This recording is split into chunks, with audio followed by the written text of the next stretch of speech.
and welcome back to the English Easy Podcast for a Better Life. I'm Emma, and as always, I'm joined by my fantastic co-host, George. How are you doing today, George? Hey, Emma. I'm doing great, feeling energized and ready for today's topic. How about you? I'm doing well, too.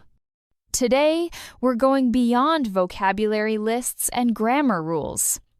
We're going to the very core of why some people flourish in English and in life, while others remain stuck, no matter how hard they try.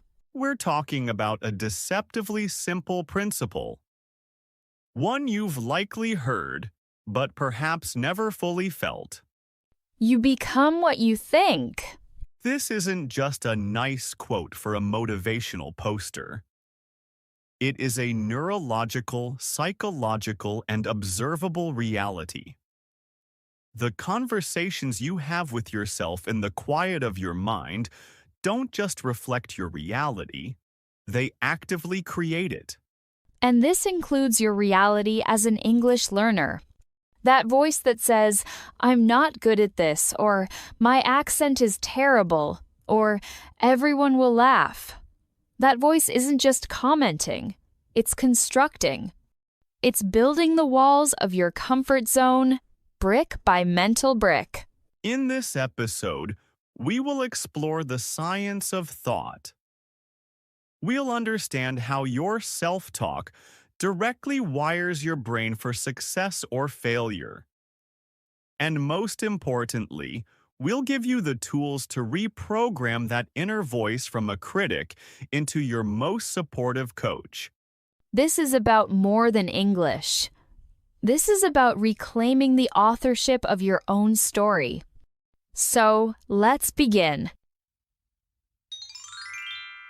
Emma, a common objection is, "Come on, they're just thoughts.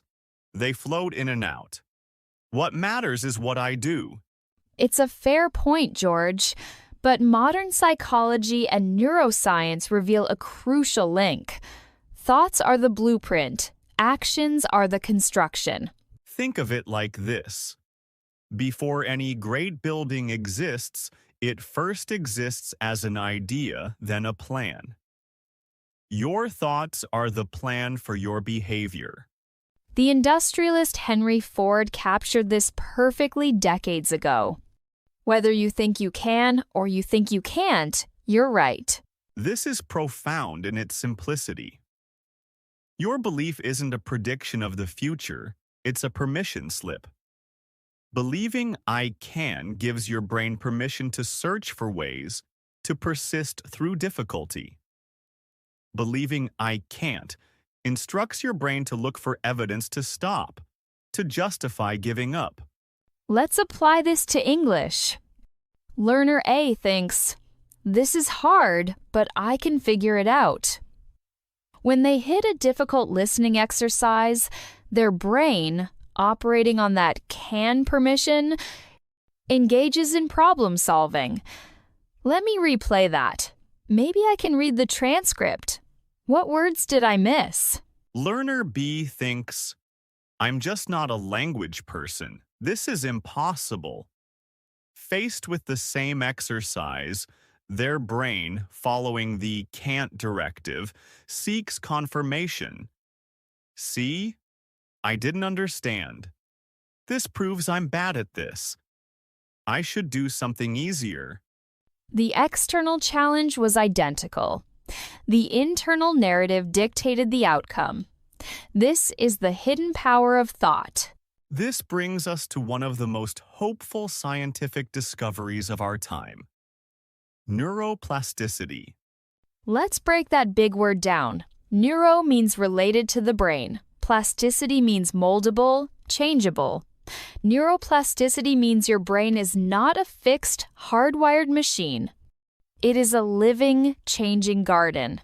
Every thought, every action, every repetition is like taking a walk through this garden. The paths you walk most often become clear, well-trodden, and easy to default to. A landmark review in Nature Neuroscience put it this way: Neurons that fire together, wire together. When you consistently think, my English is poor, you are strengthening the neural pathway for shame and avoidance. When you consistently think, I am improving, you are strengthening the pathway for resilience and curiosity. Your repeated self-talk is literally sculpting your brain's physical structure. The I can't pathway becomes a deep, automatic superhighway. The good news? You can start building a new pathway today just by choosing a different thought and walking that new path repeatedly. So, that critical voice in your head? It's not some fundamental truth, it's just a very, very old, well-worn path. And today, we start building a new one. Let's give that old path a name. In psychology, it's often called the inner critic or negative self-talk. For English learners, the inner critic has a specific script. Listen closely. Do you recognize this voice? You sound like a child when you speak.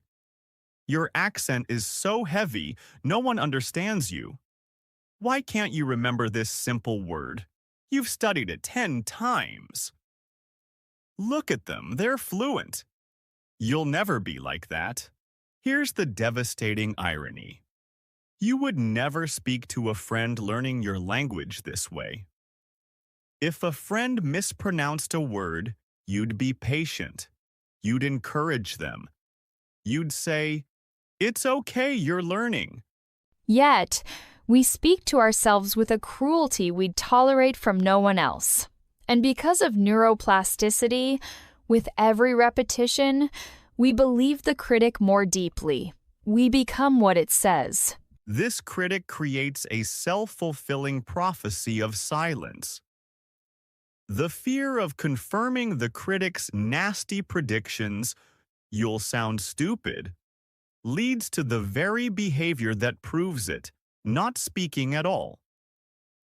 The critic says, "See, I told you you couldn't do it." Breaking this cycle isn't about fighting the critic with blind positivity. It's about changing your relationship with it. It starts with awareness. For the next week, just notice. Carry a small note in your phone. When the critic speaks, jot down what it said. Don't judge it. Just observe. You are not your thoughts. You are the observer of your thoughts. If we become what we repeatedly think and do, then the question becomes, who do you want to be as an English speaker? Not, what level do you want to reach? But, who is the person who speaks English comfortably? What does that person believe? How do they act? In his transformative book, Atomic Habits, James Clear writes, "Every action you take is a vote for the type of person you wish to become. No single instance will transform your beliefs, but as the votes build up, so does the evidence of your new identity." This is revolutionary. You don't need to be fluent to act like someone who is becoming fluent. Ask yourself, what would a capable and growing English speaker do? They would speak for 5 minutes a day, even with mistakes. They would look up a word they don't know. They would listen to a podcast and smile when they understand a new phrase. They would say, "Could you repeat that, please?" without shame. Each tiny action, each 5-minute conversation, each looked-up word is a vote for your new identity. I am someone who takes consistent, brave action in English. The thoughts follow the actions.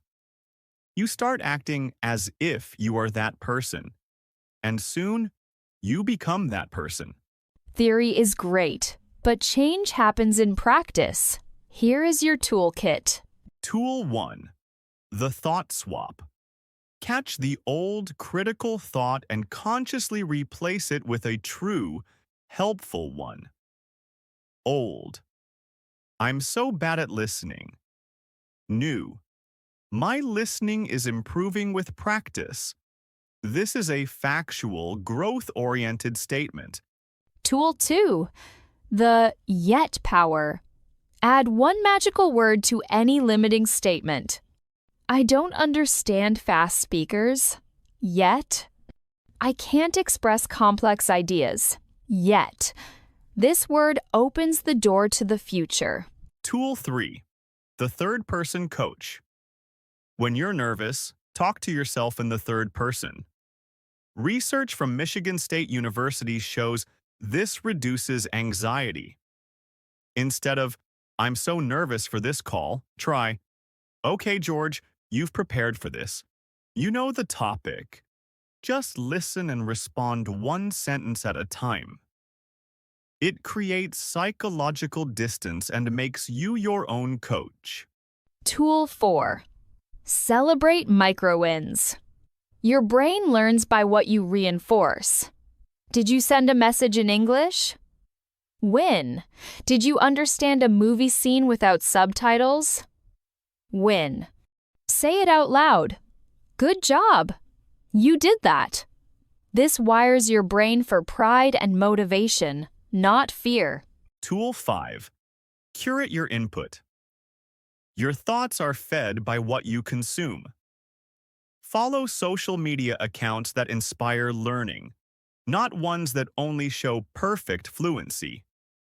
Listen to podcasts like this one that encourage the journey. Fill your mental garden with good seeds. So, as we end this conversation, remember this. Fluency is not just a linguistic destination. It is a byproduct of a confident, growth-oriented identity. You won't become a fluent speaker by first becoming fluent.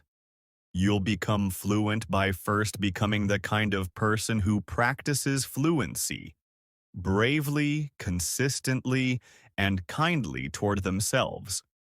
Every single day, you stand at a crossroads. One path is paved with the old, familiar thoughts of, I can't. The other is a newer, brighter path being built by thoughts of, I am learning.